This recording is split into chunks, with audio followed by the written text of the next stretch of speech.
Bon après-midi à tous. On va commencer. Donc, je me présente. Je suis Paul Ardenne, donc historien de l'art contemporain, et j'ai le plaisir d'animer cette rencontre aujourd'hui avec Daniel Arsham, donc qui fait l'exposition donc à la galerie d'Emmanuel Perrotin.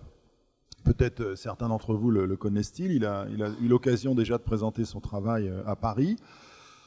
Nous allons donc faire rapidement une présentation donc en français de ce travail que je vais faire à présent, puis nous aurons une discussion donc en anglais, en américain en l'occurrence avec Daniel, mais on m'a dit que ça ne posait pas de problème particulier. Alors je vais vous présenter. I want to present you first in French, so I apologize, but I have to do that now. Donc, alors, un artiste américain, nord-américain, donc états-unien, comme on dit maintenant, né en 1980 dans l'Ohio, à Cleveland. Donc, il fait des études d'art dans une institution importante qui est Cooper Union, where you have studied, très important. Donc, il va développer son travail en Floride, à Miami, où il aura son premier atelier, où il va rencontrer d'ailleurs Emmanuel Perrotin, avant que Miami devienne, le lieu notamment du Art Basel et cette foire effervescente que vous connaissez.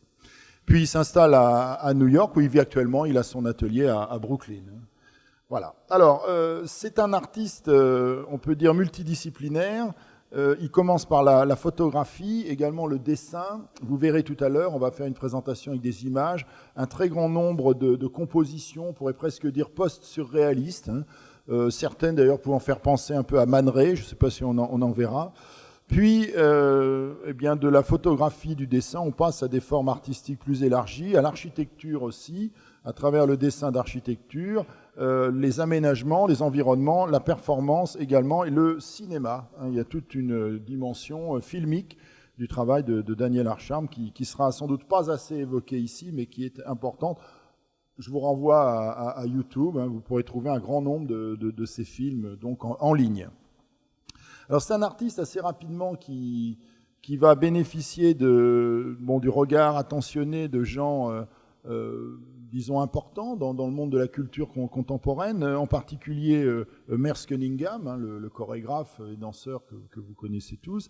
En 2006, donc quelques années avant la mort de Merce Cunningham, Daniel Arsham sera invité à concevoir les décors pour son ballet, qui était Eve Space, hein, je crois, donc, et il fera d'autres collaborations aussi avec des chorégraphes. Hein. Je ne veux pas rentrer dans le détail, on verra ça un petit peu avec les images. Également des collaborations avec des marques Adidas, hein, par exemple la marque de chaussures, et également tout un travail on pourrait dire très américain, ce qu'on appelle le do-it-yourself un peu, c'est-à-dire le fait qu'un artiste ne va pas se cantonner forcément à un domaine, mais il va créer une sorte d'entreprise, en quelque sorte, artistique.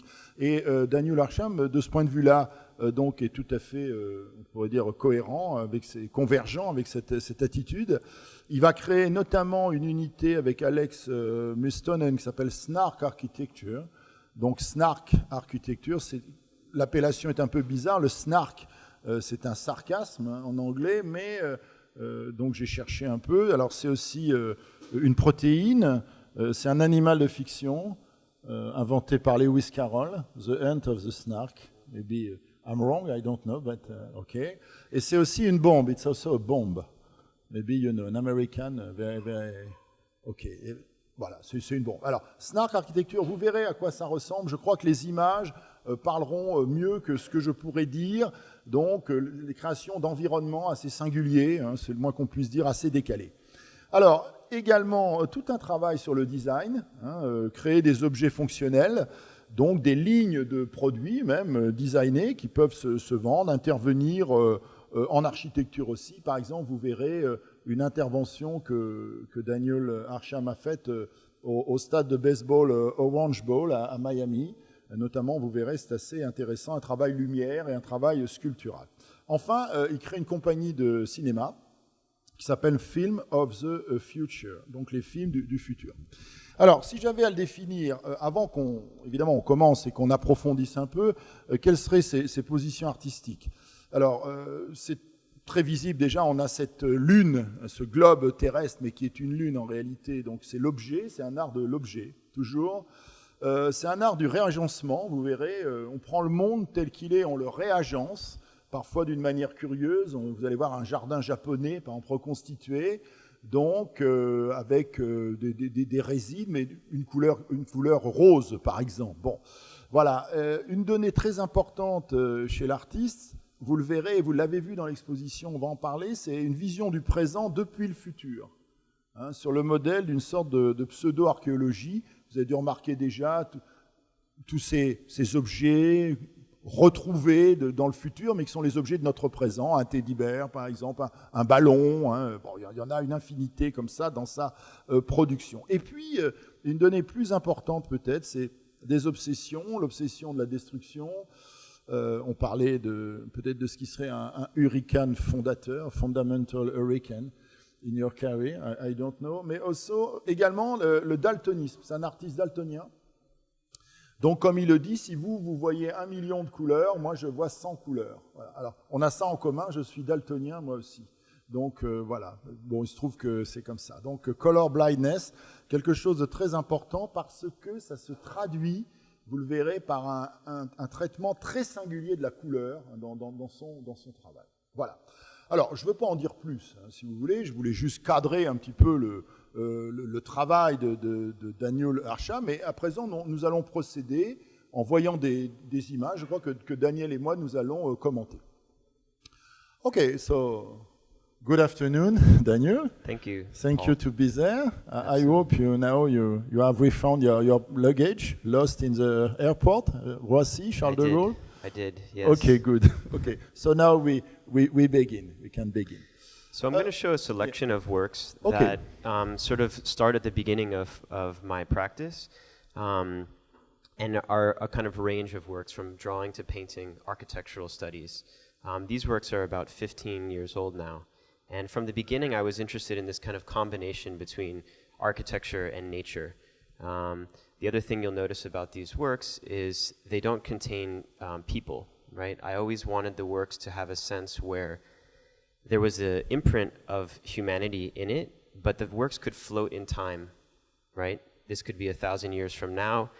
It could be 1,000 years in the past. And the architectural constructions within these works often felt like they were in a state between construction and demolition, right? Decay and growth.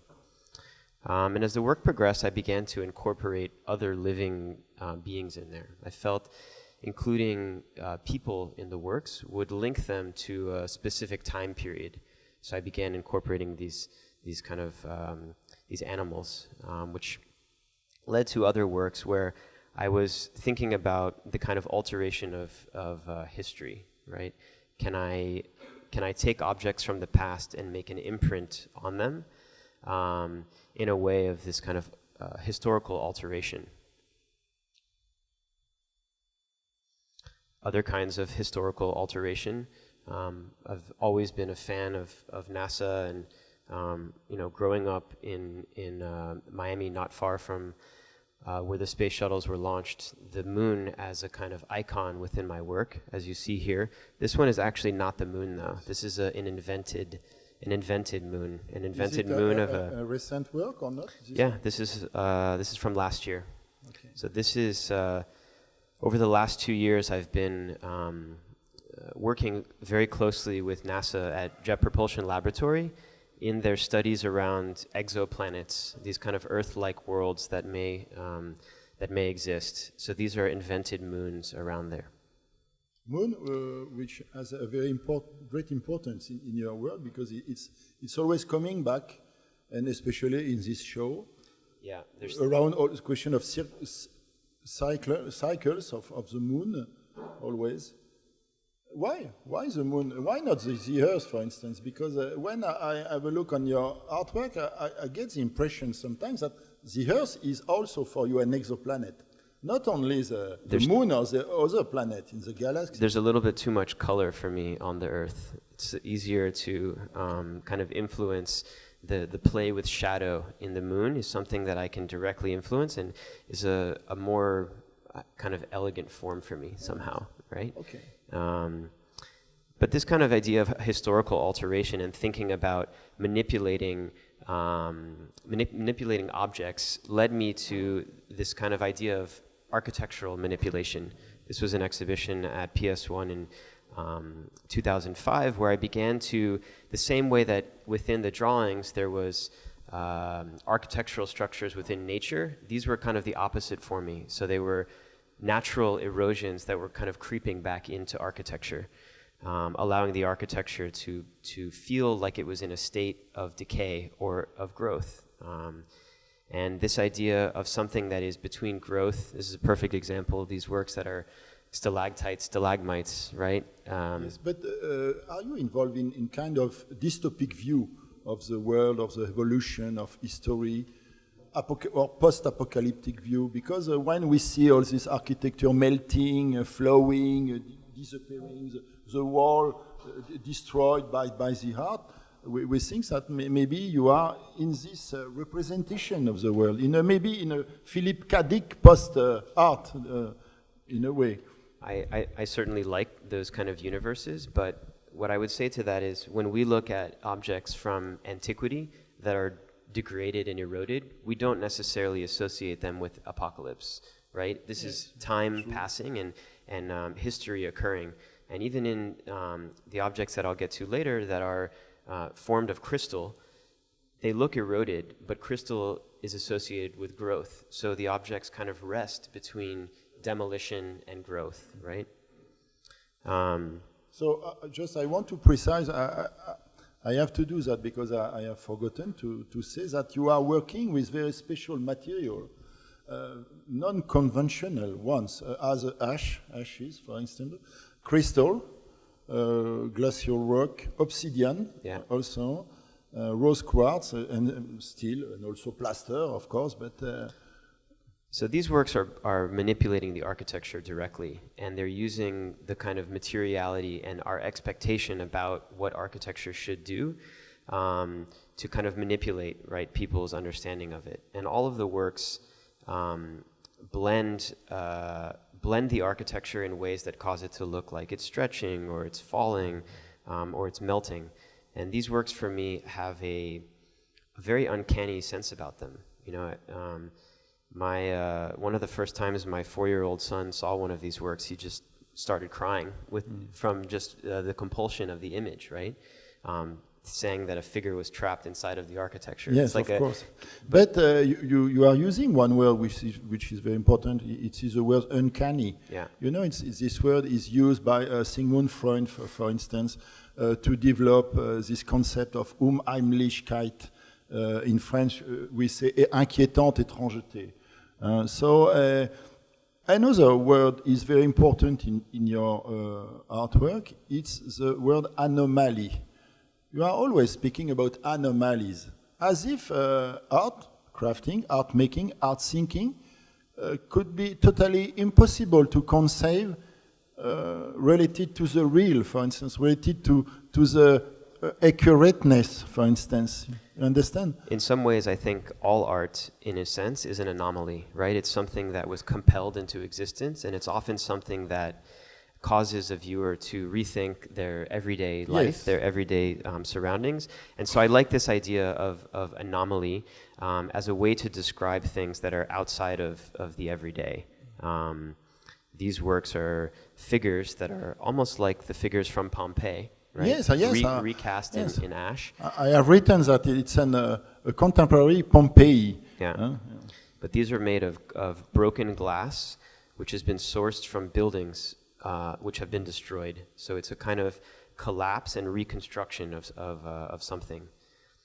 And this is getting a little bit to the work that I've done in dance and in stage design began to influence and was the first time that I brought figures into the work, right? I said before that I didn't put figures in the work because it tied it to a specific time period. But if I'm making them in these materials that we associate with geology, ash and other materials, the works can kind of float in time. Yes, but you play also with figures of history, of archaeology. I remember, for instance, you did a sculpture from the dying goal It's le Galate mourant, ou le Gaulois mourant. Excuse me. It's a very famous sculpture which is collected by a museum in Vatican, in Roma.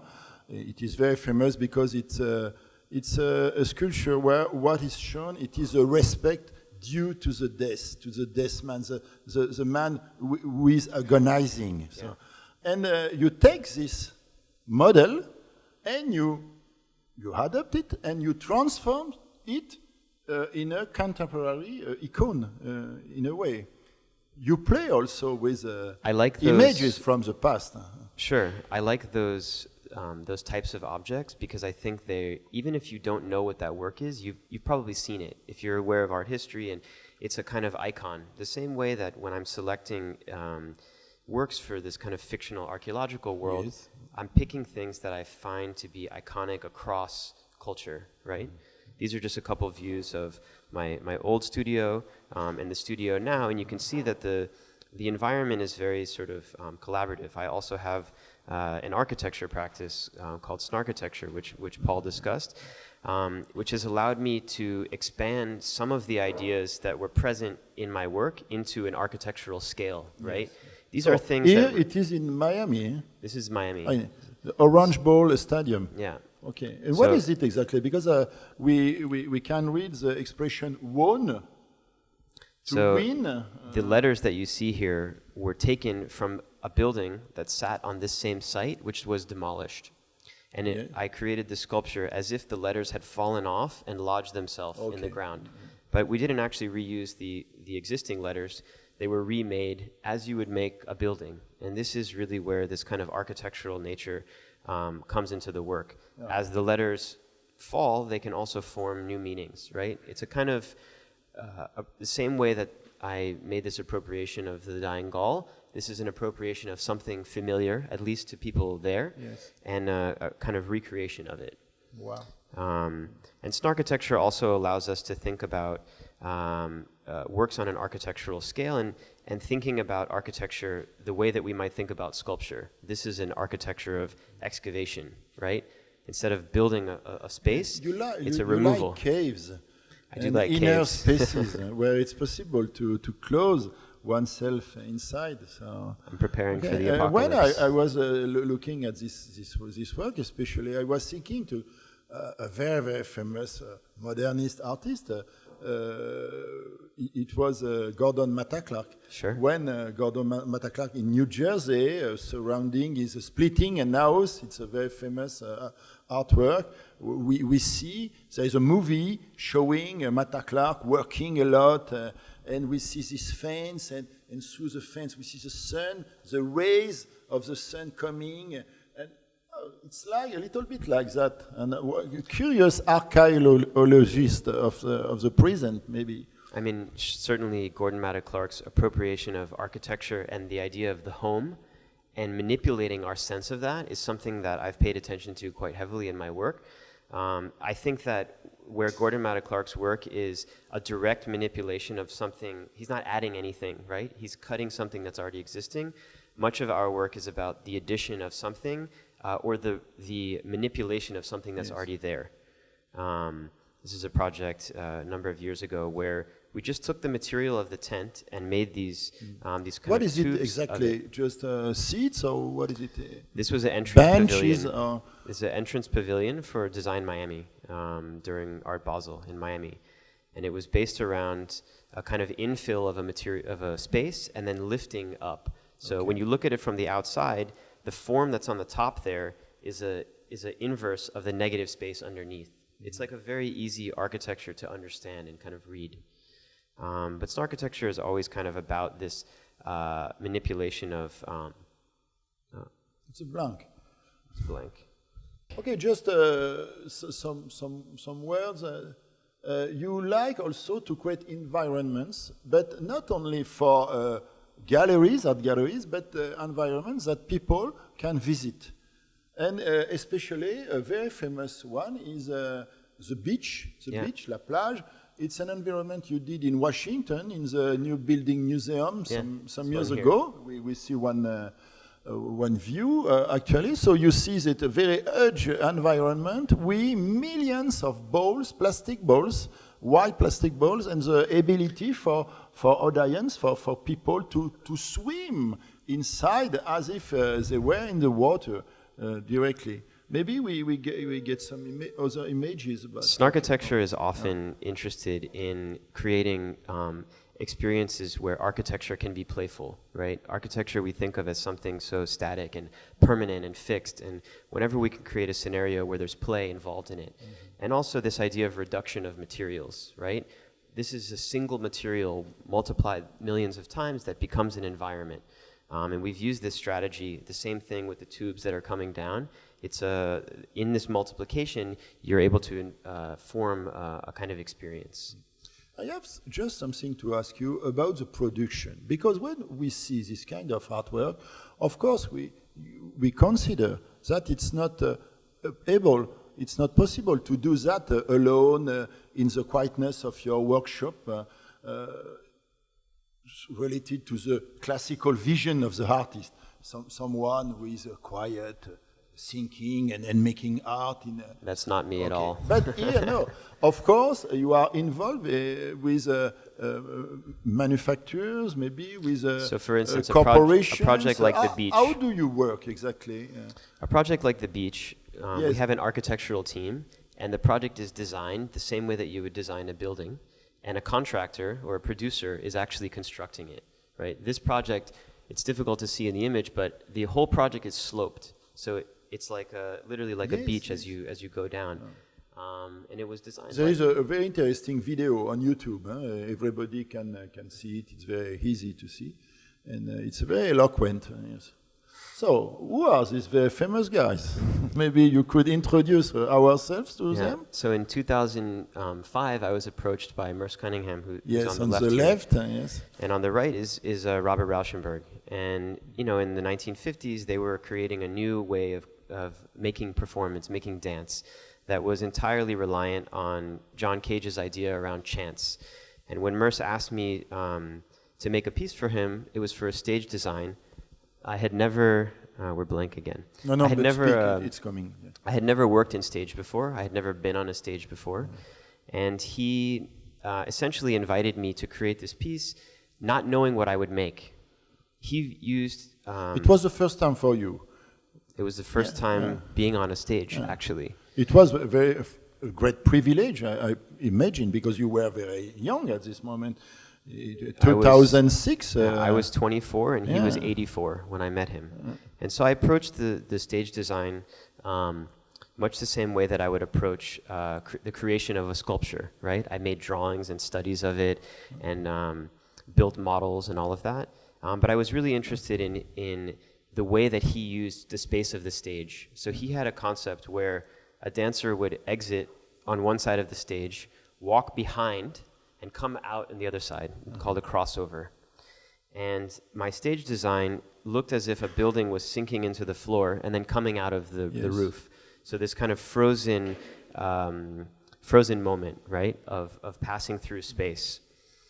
And I continued to collaborate with him on a number of different pieces. Merce was willing to allow me to make whatever I wanted because he didn't know, or he didn't want to know what I was going to make for the stage. His feeling was that he would make the dance, an artist would make the set design, and a musician would make the score.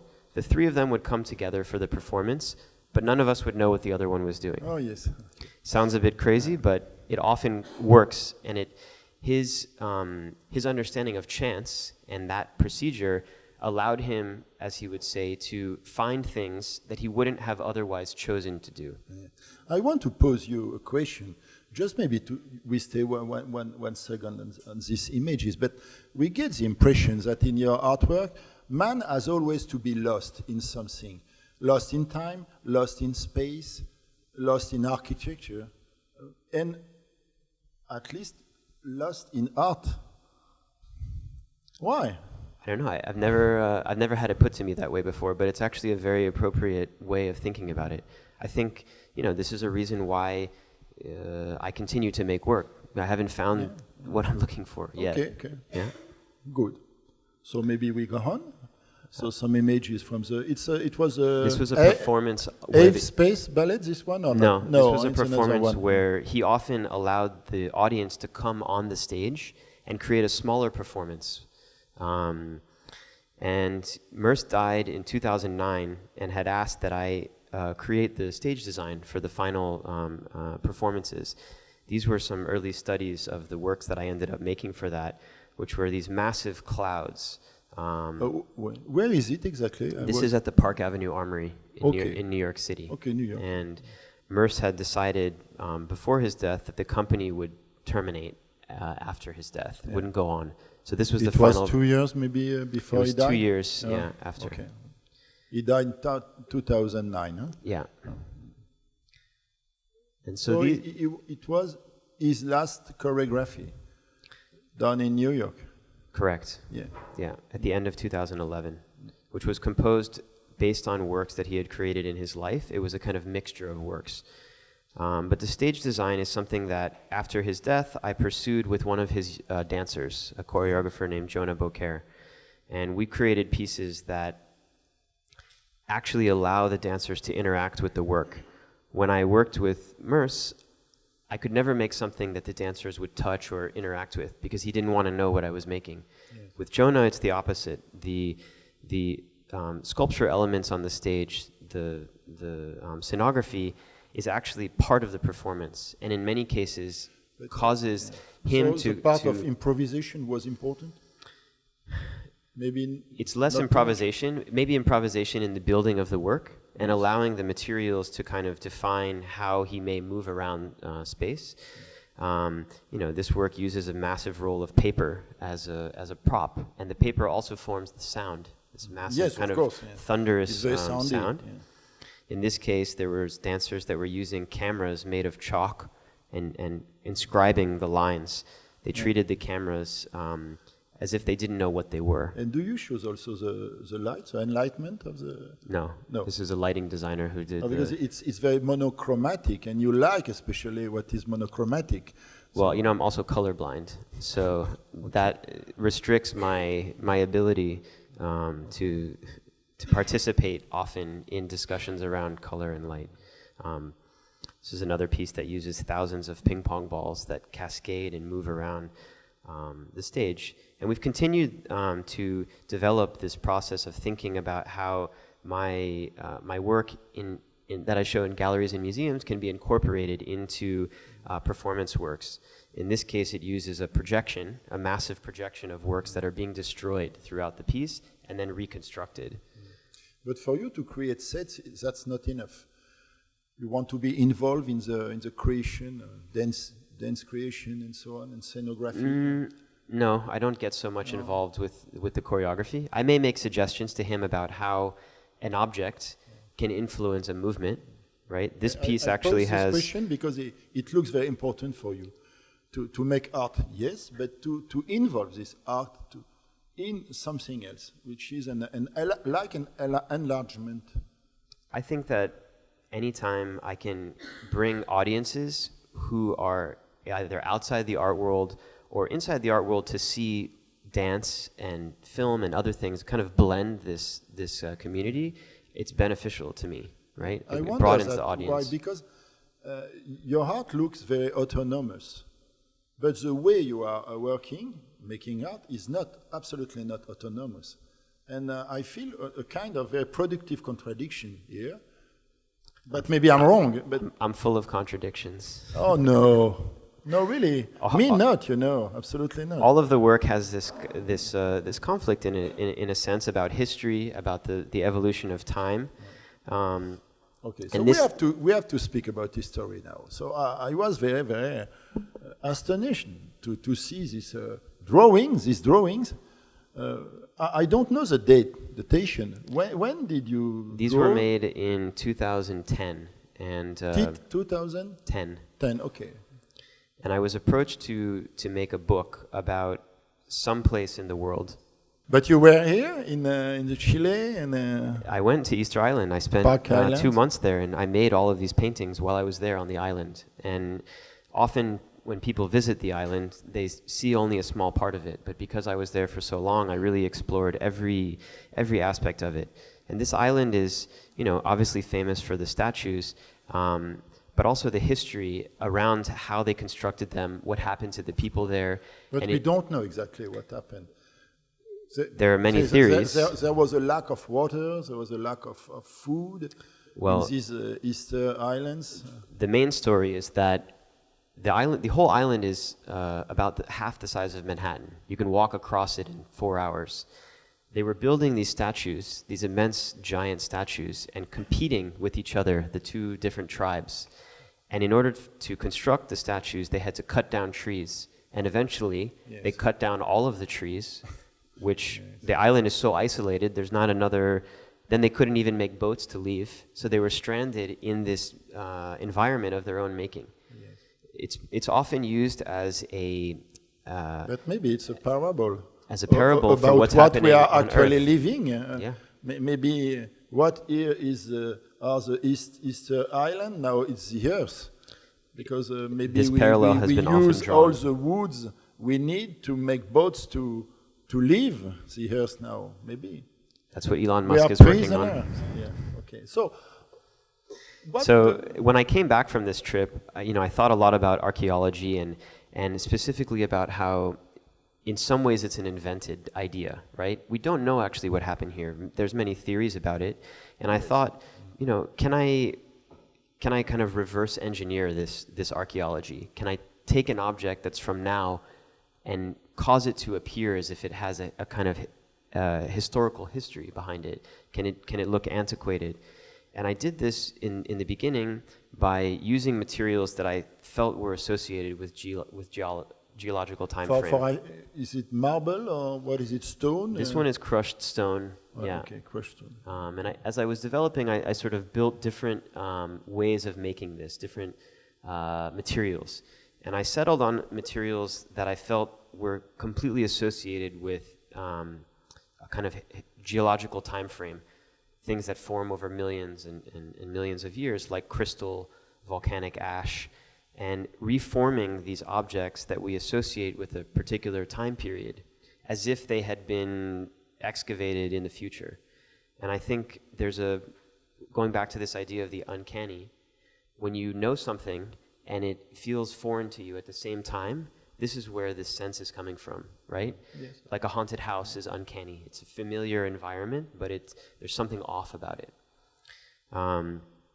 And so these works, I'm always choosing things that I feel are kind of icons of a particular moment, and that are recognizable across a sort of wide swath of people. And I incorporated this. Here's the dying Gaul piece that you're talking about. The dying Gaul. We were speaking about this sculpture, so. And I created an additional tension by the removal of the weight of the statue, right? So these works developed, and I began to think about sections of these pieces, and the same way that I pulled staircases and other elements from architecture, thinking about just pieces of things. This was the last exhibition that I had here at Gallery Perrotin, which was, I think, 2014. Full stage that was made, all the instruments are constructed from volcanic ash. Mm-hmm.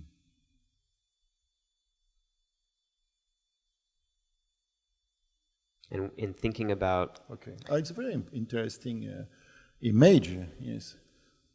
In thinking about this idea of archaeology, I had made the objects from the archaeological site, right? And this was a project where I was able to actually create the site itself and excavate out of the floor of the space, and even create the sense that I actually dug underneath the foundation and the objects continued to move beyond that. So you had the sense that underneath all of this surface is this kind of buried history. And there's a gradient in the work as well, from the column in the center, moving from crystal out to volcanic ash. How do you correlate your artwork maybe with pop art tradition, which is the great tradition of object conception, object So, because here, of course, it's not possible not to think to the canonical pop art by Andy Warhol or Robert Rauschenberg. We saw a moment before on the image, but it's no more the triumph of the object. It's always the death of the object. We are in this case, worlds, it's definitely the death we of are the object. Also. It's like we were actually in a parallel world, and from this parallel world, we are looking at what we are exactly. We refine our object, the daily life objects. They are all there under our eyes. So it's very curious. I think where the work may cross over with this idea of pop is in the selection of the objects. Because I'm choosing radios and phones and things that are kind of everyday, they overlap. You choose tools also. Yeah. Not only devices, electronic devices. Exactly, but always things that are iconic. And pop art used iconic images and forms and logos to tie into something that we already knew, that was familiar. You'll notice that many of the works preceding this lack color, and as I said before, I'm colorblind, and I received some lenses about 2.5 years ago that partially correct my color blindness. My eye doctor says that it's bullshit, that it doesn't actually do anything, but what it's supposed to do is the areas of deficiency, it artificially expands the wavelength of light. So once I got these glasses... There is a video also where you are speaking with your ophthalmologist on YouTube. Yeah. It's very interesting. And for me, it was really a discovering, because I was not aware of the fact that it was possible to correct a color blindness. Yeah. She said that I was tricking myself into thinking that I could see wider color. She crafted new spectacles for you, especially. And it's going good, on... So I'm not wearing them now, as you see, course. and I sort of stopped wearing them every day, but I use them in the studio to have an objective view of color. And once I've selected the color, then I feel I don't need to wear them anymore. I am speaking about that. It's not to insist on a health problem or on a disease, but it's because you insist also a lot about this question when you are speaking about your art, where you are explaining the reason why we don't find a lot of colors in your artwork. So you use this color blindness as an argument, as an artistic argument, as an aesthetics also. It's very important, of course. Sure. I mean, an artist must create work that is subjective, but also must have an understanding of the way that other people see. And if I have the feeling that I'm making something that to me looks one way and to everyone else it looks another way, it's difficult to know what it can mean and where it's going. And so with the glasses, I feel I have a more objective view of this color. And it also expands the possibility for me of materials. So I was using crystal and other materials before, but always kind of white to black. These are formed of crystal, which has this blue color. It's a blue calcite crystal. And speaking about this idea of pop and icons, blue is a heavy symbolistic color in the history of art of the 20th century due to Yves Klein, for instance. Yeah, it also happens to be It's impossible not to think to him when we see this kind of artwork. Blue ones. Yeah, and I'm certainly, tapping into that a little bit. This color happens to be, the other thing that is nice about the glass is that it reinforces the color that I do see well and that I don't see differently with the glasses. I know everyone sees like that. And this blue color, which I'm also using a little bit in the exhibition that's opening tonight, is something that I see quite well. But it's a little bit cruel because for Yves Klein, for instance, the blue was a kind of color of immortality, of eternity. And now I made it into death. You kill the IKB, International Klein Blue. You kill it. I think he would have. I think he would have appreciated that. He had a dark side too. Okay. Maybe we could have a look on this very, very, very curious garden stone garden, Japanese stone garden. You are exhibiting actually in New York until the end of November. There's one in New York and there's one in Rio. Okay. So just before that, this is a selection of some recent works in Moscow on a... Also because it is pink. It's not a normal color for a garden. Normally a garden, it is green, it's brown. Yeah. But pink... This is the same Rock idea. singers are pink sometimes, but not gardens. It's the same idea about the alteration of the everyday. I'm taking something, certainly these gardens are familiar. Maybe I'll just skip ahead to them so we can talk about that. So certainly we're familiar with this idea of this garden, and I've spent a lot of time over the last few years in Japan. My wife is Japanese, and I happen to just love it there. And one of the interesting things for me about these gardens is they're the same now as they were hundreds of years ago. The pattern in the sand is the same, yet they're actually remade every single day. The leaves are removed, and they're a kind of mixture of ephemerality and permanence, right? And so I'm taking that idea that relates to time in these works and blending it with my own conception. Again, using something that I know is iconic and familiar to people, and all it is a subtle shift in color. This is a replica of a tea house in Kyoto, and all of the objects inside it are all replicated, but replaced with a new color or a new material. It's like a synthesis of your whole work, but is it possible for the visitor to enter inside? No? They can see it from the outside. And what I had every day, there was somebody who was re-raking the garden, but while the audience was present. So they were actually able to see the transformation from a kind of little bit messed up space with the leaves and things like that back into a perfect gradient.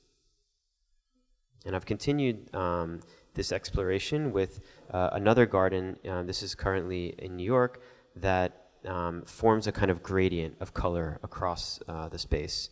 And it's a perfect replica of a garden, and even the tree, although it's sculpted, is based on a tree from a museum called Nezu Museum that's in Tokyo.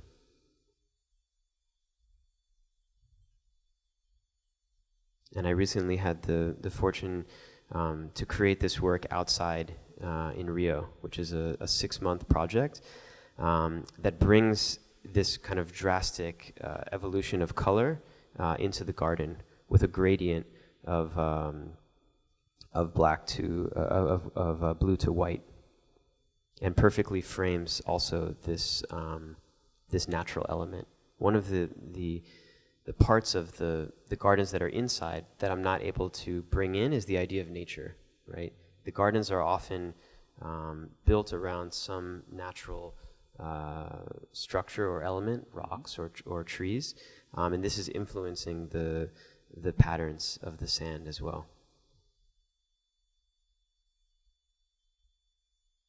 Well, so we are finished with the images. Yeah. Okay, so thanks very much. Before we give the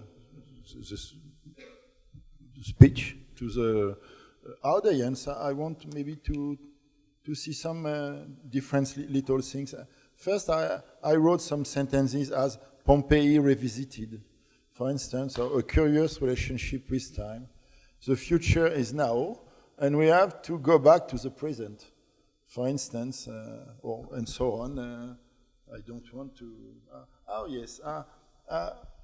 I wanted to get one statement about your entire artwork. So I looked for a sentence resuming what is it. And I wrote to create, what is it? To create parallel worlds, to recreate the world and to profile it in the form of a parallel world. That's the mission of the artist for you. Yeah, I mean, I think the manipulation of the everyday, everything that I make is actually already familiar to people. And I'm using their familiarity with it to actually manipulate their feeling about it if you recognize something and it's different from what you expect, there's a sense in there, maybe uncanny sense, it's an anomaly, and this is where I want the work to reside. Yes, but I have to pose a question before Ardenne speaks with you eventually. What about identity? What about contemporary problem as migrations, poverty, as violence? All that seems not to find a place in your artwork, as if we were not living in the same world. Why? Well, I certainly have Because opinions it's about... a criticism I have heard about this work, so it's not especially what I am thinking, but people sometimes say, but excuse me, yes, of course, it's beautiful, it's elegant, it's smart, it's a very smart vision of the world. But where is the true world in this artwork? And why is it not there? Certainly I have opinions, and I have a feeling about many of the things that are happening in the world. And I am friendly with a great number of artists who make commentary about this, artists like JR and Ai Weiwei. But I also believe that art is a place for thinking about the everyday in a different way. My comments on something like mass migration or political system in the United States will not bring people outside of what's already happening. This is, you can call it an escape if you want, but at least it's a way to think about your everyday life, your everyday surroundings in a new way. And actually I think that sense, this way of creating a context where people can rethink the everyday can be quite profound and quite polemic actually as a statement. Okay, thank you very much. So I have a look on my watch. So Vanessa Claret said me it was possible to exchange with Daniel Arsham if you want. So there is a microphone here. So I give you the power now. Thanks. Hi Daniel. My name is Quinn. I'm from New York. I wanted to ask about how you think 2D art differs from 3D art and the deeper meanings between each and how each can convey a different type of deeper meaning. I still make drawings every day, and I carry a notebook, and I think that, at least in my practice, painting was an early way for me to describe ideas that were not yet physically possible for me, either because of lack of resources or lack of space. And I think that I tend to use painting more as a way of studying ideas now, right? Rather than, for me, like sometimes the execution is more in the physical world, in three-dimensional world. Merci. Est-ce qu'il y a peut-être une autre question? Oui. Hey, I'm Lucas from Hamburg. I have a question. How do you deal with the question of authorship and setting a frame in an architecture which is opposed to a fixed ray of a never-changing architecture? I'm especially talking about this work with the balls, where the people could play with the balls. You talking about authorship? Authorship, yes, because there is kind of the sentiment of like a political dimension in it when you're saying that you're creating a playful or is changing architecture opposed to a fixed architecture. So I think that, one of the stated goals, Snark Architecture is based, the name at least, on a Lewis Carroll kind of nonsense poem called The Hunting of the Snark. And in this poem, there's a group of kind of idiots who are searching for a beast called the snark. They use a white map. There's nothing on the map. And it's been said it's an improbable voyage by an improbable crew to find an inconceivable creature. And this idea of trying to find the unknown is something that we explore heavily in Snark Architecture, and try to create spaces where not only architecture is playful, but that it crosses cultural lines, it crosses age. Anyone approaching this can have a sort of experience with it. And that for me is just interesting. Merci. Oh, juste le micro, parce que c'est enregistré, je crois. Merci. Thanks. As an artist, do you generally achieve a sense of completion, getting close to what you want, the vision you wanted to convey? Completion? Yes, sense of completion. What is it? Excuse me. Completion, a finality, if the work is done. No, never. Never. So keep trying. It's lovely. Well, And why? if I ever felt like the works were completely finished or the ideas were completely finished, then the work would cease. The same way, if you see an object, in the exhibition here, I have these cast bears, like stuffed toys from children. And at first glance, they appear like they're degrading, like they're falling apart, right? But they're made of crystal, and this is a material that we associate that's growing over time. So there's a question, is it falling apart, or is it actually growing back together to a kind of finality or completion? So I'm basically in the same place that the bear is. Yes. I had a precise look on your artwork in its entirety, but I have not seen a self-portrait of you. The glass figure? Yes. The first one that I've shown is me. Yeah. Because there are a lot of people. Yeah. They look as we look. I did but that. you are not in your artwork. But you are. In that one, you I make am. a lot of self-portrait with movies. You like a lot to be presented in your movies, to speak, to explain, and to play a role also as a character. You like that. You are ready for Oscars maybe. I don't know about that, but a ceremony. I think the film that you're talking about is a mixture of documentary and fiction. But I want to insist about this the importance for you of filming, of making movies. You create maybe a production corporation, a little one, I don't know, but... I did this because in many of the questions about this work, there was the same point that you made about apocalyptic sense. And for me, it wasn't that. It was more about an exploration of time. Yes. And so the narrative structure within film is a way for me to more tightly articulate that idea, right, within film. Je veux d'ailleurs insister, peut-être, I want to insist about one movie you did, which is Hourglass, Part 2. People can find it on YouTube. It's not difficult to see it. And what is very interesting in this film, it's the way you seems to tell a story which could be your story as a teenager with your parents in an house when an hurricane is coming.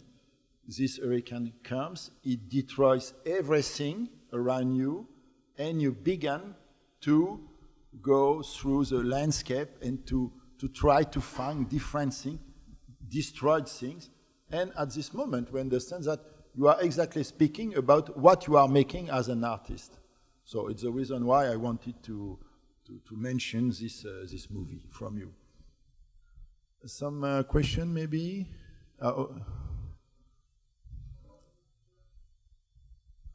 From America. You mentioned that your wife was Japanese, which made me think about Japanese culture. And your work always seems to involve a dialogue between order and chaos, or perfection versus imperfection, which reminds me of the Japanese concept of wabi-sabi. Japanese culture also values craftsmanship tremendously, like, for example, with their carpentry. Can you talk about how both of these concepts, if you agree with that, and if like the importance of those in your work? Wabi-sabi is certainly one thing that I'm familiar with, but I visited Japan probably 20 times in the last 10 years, and there was a sense that I had about the way that people are and the care that they take with everything, and I didn't quite know how to describe that. And when I was working on this project in Rio, there happens to be a very large Japanese population in Brazil. And the curator told me there's a name for this concept, and it's motenashi, which the literal translation is like hospitality when somebody is waiting on you or you're in a hotel. But it's really about care with everything you do, from the way you walk to the way you bow, even the way when you're handed a business card, it's with two hands so that it gives value to the object and so that you don't drop it, right? All of these things are considered, and I think that a consideration of everyday life in that way is something that I aspire to and I hope to achieve. Merci. Autre question peut-être? Bien. Alors, je vois qu'il est l'heure de conclure. We have to conclude now, but I want to finish maybe with a sentence by you. Okay. I have found in one of your movies. I have the feeling that the present doesn't really exist. So, are you really here or not? Excuse me. Are you There is an hologram? a last. I'm sorry, but there is a last question. Very last question for Daniel. Stéphane. Excuse me. Okay, Stéphane from Paris. And have you already did any collaboration with some fashion designer? Because in your PowerPoint, I saw a lot of connection with clothes. I haven't specifically, but I have a number of friends who are designers in New York, and it's the costumes that were in the performances were made by a friend of mine who has a company in Los Angeles called Stamped, and he created all of these costumes that were layers of clothes that were actually removed over the course of the dance, and sort of informed the movement in a sense. Yeah. Okay. So, I'm not sure I have to repeat this question, but maybe to finish, I have the feeling, you say, that the present doesn't really exist. So I was asking you, are you really here now, or are you an hologram? Yeah, I'm actually always kind of thinking about the future. Okay. So I'm 10 seconds ahead of you. Okay. So thank you, Daniel. Thank you. Thank you. Merci à l'audience. Merci à tous.